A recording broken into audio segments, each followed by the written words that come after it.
저는 오늘 튜링의 아틀리에라는 제목으로 강연을 하려고 합니다. 튜링의 아틀리에가 무슨 뜻인지는 이제 강연하면서 차츰 말씀을 드리려고 하고요. 저희는 모양을 다룹니다. 모양, 조형 이런 것을 다루는데요.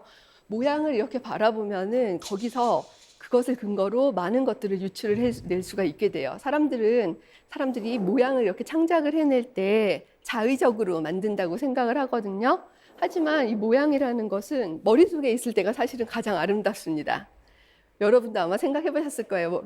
창작을 이렇게 해보시면 머릿속에 있을 때는 분명히 멋진 모양이었는데 막상 손으로 그리거나 모양을 이렇게 만들어내면은 생각처럼 잘 되지 않잖아요. 그게 물리적인 제약을 받기 때문에 물리 세계 속에 가시화하는 것과 모양이 관련이 있기 때문에 사실 생각대로 잘 안 되는 점도 있는데요. 이 모양이라는 것은 우리가 가지고 있는 이 지구 위의 물리적인 환경이랑 긴밀한 관계를 맺고 있어요. 그래서 모양을 바라보면은 그 뒤에 어떤 배경들이 있는지 이렇게 유추를 할 수가 있는데요. 일단 이 화면 한번 같이 보시면 좋겠는데요. 영화의 한 장면이에요. 어느 영화인지 혹시 아시겠어요? 어라이벌이라는 영화고요. 한국에는 컨택트라는 제목으로 소개가 됐습니다. 외계 생명체가 지구를 방문을 해서 일어나는 일이고요. 여기 있는 저 외계 생명체의 모습을 보면은요. 다리가 7개 있어서 지구인들이 일단 임시로 헵타포드, 헵타는 7이란 뜻이고 포드는 다리란 뜻이죠. 7개의 다리라는 이름을 지어줍니다. 제가 이 장면을 들고 나온 이유는 헵타포드 같은 경우는 이 7방향으로 대칭이고 위아래가 지금 비대칭이잖아요. 저거에서 보면 저 같은 이제 조형을 다루는 사람들은 어떤 생각이 드냐면 저 헵타포드의 행성에도 중력이 있구나라는 사실을 알 수가 있어요. 중력이 만약에 없으면 공처럼 둥둥 떠다니겠죠.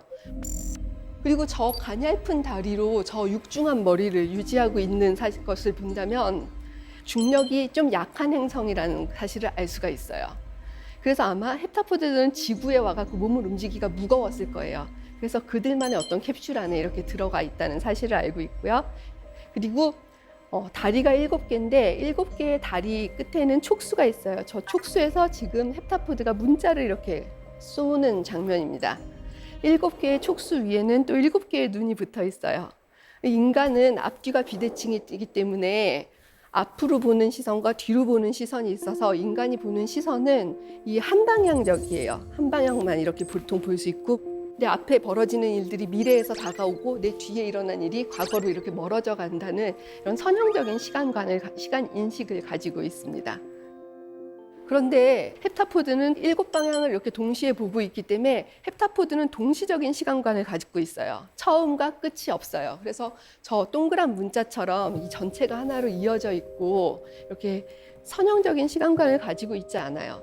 그다음에 우리 지구인들은 이렇게 글을 쓸 때 글을 쓴 다음에 뒤집어서 보여주잖아요. 근데 헵타포드는 바로 이렇게 쏴요. 그럼 우리는 뒷면을 보게 되는 거잖아요. 그래서 혹시 저건 실수가 아닐까? 라고 생각을 했는데 가만히 생각을 해보니까 헵타포드들은 그 바라보는 사람을 향해서 문자를 만드는 것 같아요. 너에 대해서 얘기할 때 나를 기준으로 얘기를 하고 인칭이 다를 것 같아요. 그러니까 헵타포드어에서 인칭은 나에 대해서 얘기할 때 여러분 기준으로 제가 너잖아요. 그러니까 나에 대해서 2인칭을 쓰고 너에 대해서 1인칭을 쓰는 언어를 구사하지 않을까라는 생각이 들었어요.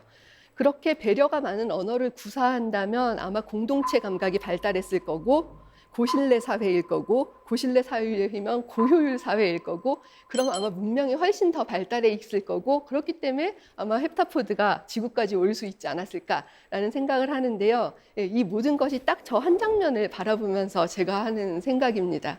이걸로 제 어떤 관점에 대한 소개가 됐을지 모르겠어요. 그리고 저의 직업은 그래픽 디자이너이자 타이포그래퍼인데요. 타이포그래퍼는 글자를 모양으로 바라보는 거예요. 글자에는 의미도 있고 소리도 있고 모양도 있고 서로 상호작용을 하는데 그중에서 우리는 특히 모양을 바라봅니다. 타이포그래피는 크게 글자를 다루는데요. 글자에는 손으로 쓰는 글씨랑 타이핑을 한다 그러죠. 반드시 기계를 사용해서 써야 되는 활자 폰트가 있어요. 활자 폰트랑 글씨는 서로 영향을 주고받기도 하기 때문에 전반적으로는 글자 전체를 다룬다고 할 수 있습니다. 일단 타이포그라피에도 여러 가지 분야가 있는데요. 이렇게 폰트를 만드는 폰트 디자인 분야가 있고, 이것은 이용재 선생님이 디자인하신 아름다운 바람체입니다. 저는 폰트 디자인을 직접 하진 않고요. 다른 사람이 디자인한 폰트로 작업을 하는 글자의 배열을 다루는 타이포그라피를 합니다. 일단 제 작업을 예를 들은 게 좋겠죠. 16시라는 시집입니다. 박상순 시인과 콜라보레이션 했었던 작업이에요. 저는 박상순 시인의 시를 이렇게 종이접기 형태로 만들었어요. 그러니까 시는 천천히 읽잖아요. 막 빨리 이렇게 읽지 않아요. 천천히 읽는데 눈으로만 보는 게 아니고 종이를 접으면서 시를 몸 전체로 감상을 했으면 좋겠다고 생각을 해서 이렇게 만들었고요. 근데 이거는 어떻게 보는 건가요? 그거 사실 아무렇게나 봐도 괜찮아요. 그러니까 정답이 있는 게 아니고 그냥 이리저리 만져보다가 네. 길을 잃어도 시적 감상의 일부라고 생각을 하면서 만들었거든요. 또 박상순 시인의 시를 보면은 이렇게 3절 구조가 굉장히 많아요. 그러니까 노래 같은 거에서 3절 구조가 나오잖아요. 그리고 후렴구가 똑같이 반복이 되고 이 절들은 조금씩 변형이 돼요. 그래서 이 후렴구를 여기다가 넣고 3절은 아무 쪽에서나 읽어도 상관없다고 생각했어요. 그래서 이렇게 빙빙 돌리면서 읽을 수 있게 만들었습니다. 그래서 어느 쪽을 먼저 읽어도 되고 뭐 앞과 뒤가 이렇게 따로 있지 않은데요. 그 시 내용 한번 보시겠어요? 네. 벽에서 풀이 돋아요로 아마 시작을 할 텐데요. 그래서 흰색이나 회색 페인트 벽에서 이 초록색 부분으로부터 글자들이 풀처럼 돋아나는 모습으로 디자인을 했어요. 시를 이렇게 표현해 놓으니까 더 제가 시를 잘 즐길 수 있게 되는 것 같아요. 맞습니다. 감사합니다.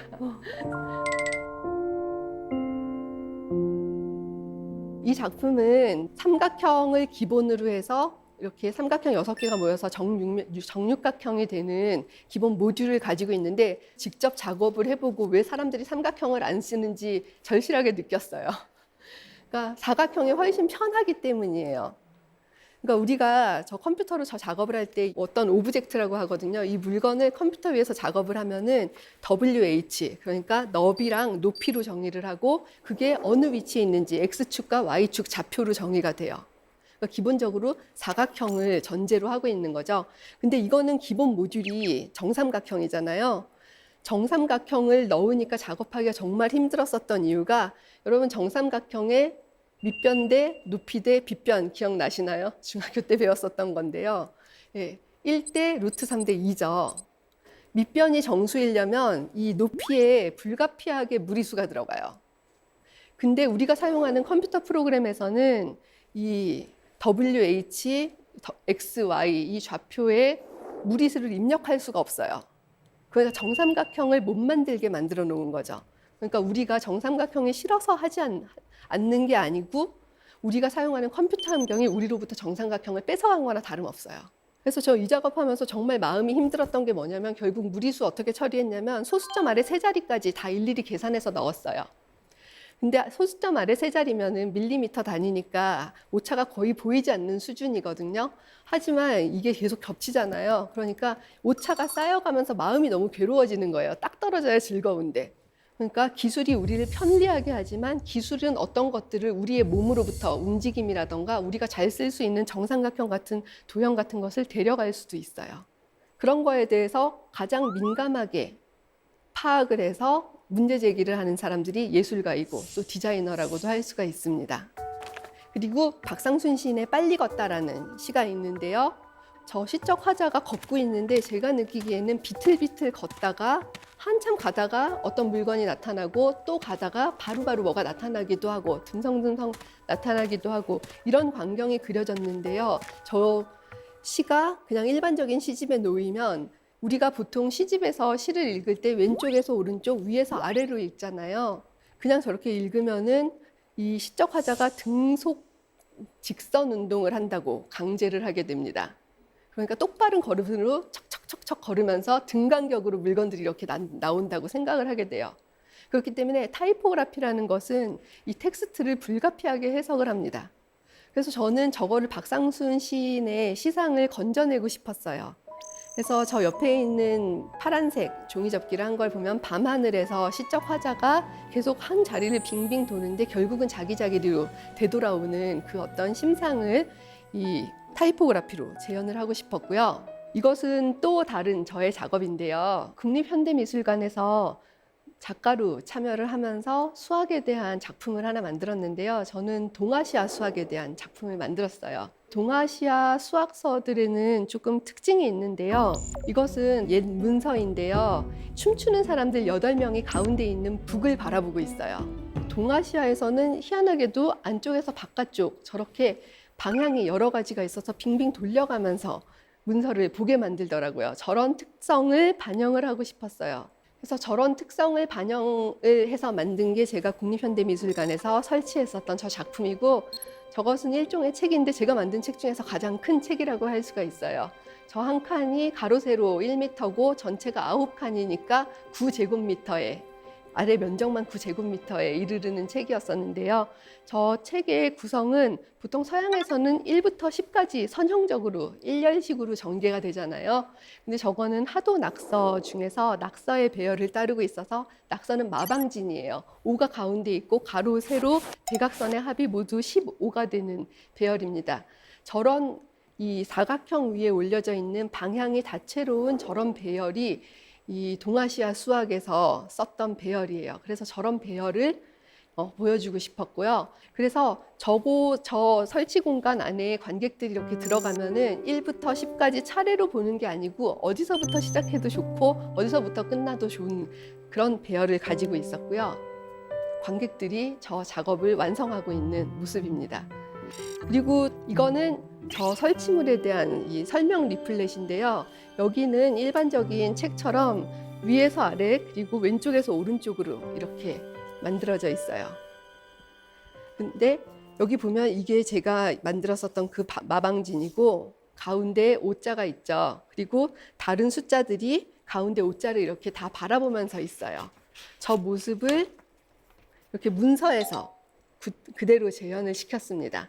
그래서 이렇게 빙빙 돌려서 보게 만들었는데 한눈에 이만큼씩밖에 안 보여서 이렇게 보면은 불편해 보일지도 모르지만 막상 읽어보면 굉장히 편안한 구조를 가지고 있어요. 근데 읽는 사람한테는 편한데 만드는 사람은 저잖아요. 정말 힘들었어요. 왜냐면은 여기 뒤집어져 있는 이 글자를 오타라도 생기면은 제가 다시 이렇게 뒤집은 다음에 돌린 다음에 오타를 고치고 다시 원래대로 돌아가야 됐어요. 그때 제가 이거 작업을 하면서 깨달은 게 이 동아시아 사람들이 이런 문서를 만들었을 때 본인들이 불편하면 이렇게 안 만들었겠구나라는 걸 깨달았어요. 근데 왜 동아시아에서는, 그러니까 한국 조선시대를 포함한 동아시아에서는 이렇게 만드는 게 편했을까라고 생각해보니 우리는 좌식의 문화를 가지고 있어요. 그래서 기본적으로 앞에서 바라보는 시점이 아니고 위에서 아래를 바라보는 시점을 가지고 있었고, 또 한국의 문화가 어느 정도 공간 문화가 조립식 문화라서 지금 서구식 공간에서는 침대가 있으면 침실이고 식탁이 있으면 거기서는 부엌이지만 빈 공간에 요를 깔면 침대가 되고 요를 접으면 다시 빈 공간이 됐어요. 밥을 먹을 땐 밥상을 드리고 바로 그 자리에서 밥상을 물리면 다시 빈 공간이 됐고요. 작업할 때도 조그만 작업 책상을 본인 앞에 갖다 놓고 거기서 책상도 움직이고 그 위에서 종이도 쉽게 움직이고 하면서 작업을 했어요. 그렇기 때문에 인쇄가 발명된 후에도 이 동아시아 사람들은 몸을 종이 위에서 고정시키지 않고 많이 움직이면서 즐겁게 이렇게 작업을 했었습니다. 그게 바로 동아시아 이 수의 배열과 많이 깊은 관련이 있어서 그런 것들을 타이포그라피에 반영했었던 작업이었고요. 또 이거는 그림적인 성격이 굉장히 강하죠. 이재민 디자이너가 만든 포스터입니다. 이렇게 그림처럼 보이게 하는 것도 타이포그래퍼들이 하는 작업이고요.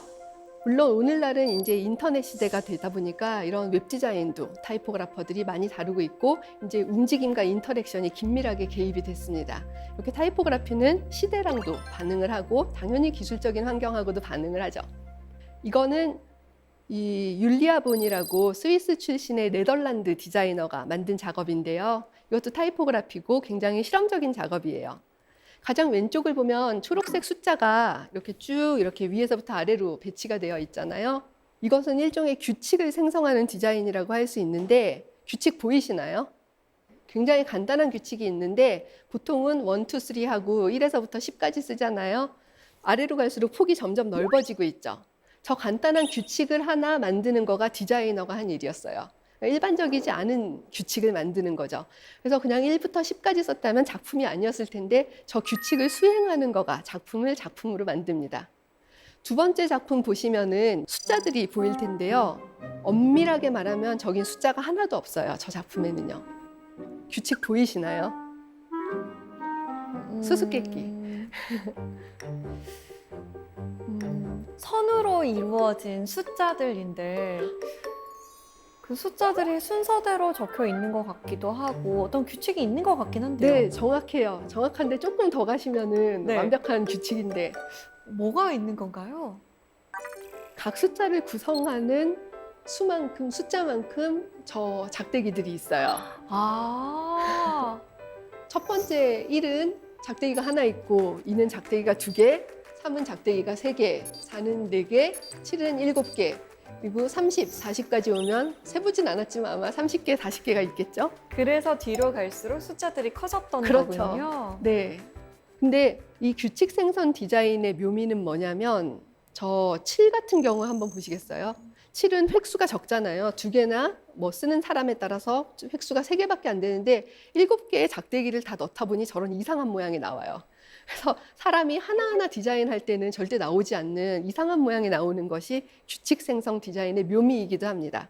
그러니까 규칙 생성 디자인이라는 것은 하나의 규칙을 이렇게 세워놓고 나머지는 컴퓨터에서 인터키를 누르듯이 그냥 수행만 하는 거예요. 세 번째 같은 경우는 이번에는 규칙을 파악하기 조금 어려울 텐데요. 규칙 보이시는지 모르겠습니다. 더 어려워지는데요? 자, 그럼 제가 힌트를 하나 드릴게요. 네. 1에서 12까지 숫자고 네, 저 정삼각형은 3이에요. 저 정삼각형이 3이에요? 네. 그럼 3. 그러면 요 맨 오른쪽 네. 열은 네. 3의 배수들이 있는 네, 건데요. 맞아요. 약수와 배수가 저기 있는 규칙이에요. 아, 첫 번째는 1이잖아요. 1은 소수예요. 소수는 자기 자신과 1만 약수로 가지고 있는 수죠. 그래서 소수들은 다 저 회색 동그라미인 1이 들어있어요. 2도 소수잖아요. 그래서 1이 들어있고요. 그래서 노란색 동그라미로 표시가 돼 있죠. 3은 삼각형, 변이 3개 있는 삼각형으로 표시가 되어 있고 3도 소수니까 1을 품고 있어요. 4는 2를 약수로 가지고 있죠. 그래서 4는 2를 품고 있고 5는 다시 소수니까 1을 품고 있고요. 6은 2랑 3을 모두 가지고 있죠. 그래서 색깔도 2색과 3색이 멀티플레이션 됐어요. 곱해진 색을 씁니다. 규칙이 굉장히 뚜렷하죠. 12는 지금까지 나온 약수들의 총 결산이죠. 2, 3, 4, 6 다 가지고 있어요. 그래서 이쪽 보면은 3의 배수들은 이쪽엔 다 3의 배수니까 다 삼각형을 품고 있죠. 저런 즐거운 모양을 볼 수가 있습니다. 네덜란드 디자이너들한테 어떻게 이런 디자인을 하게 됐냐고 물어보는 인터뷰를 보면 재밌는 답변이 항상 나왔는데 중학교 때 수학이 너무 아름다워서 디자인을 했다라는 답을 많이 하더라고요.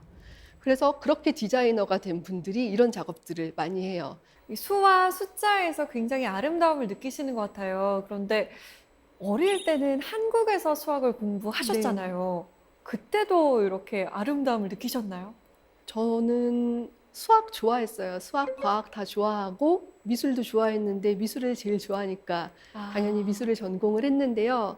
저는 수학, 과학이 재밌다고는 생각했었어요. 그러니까 뭔가 조립식으로 이렇게 만드는 것 같은 느낌이 들고 이 수학의 어떤 그 수적인 논리 안에서 아름다움을 느끼는 건 제가 수학을 더 공부해야만 느낄 수 있다고 생각을 했어요.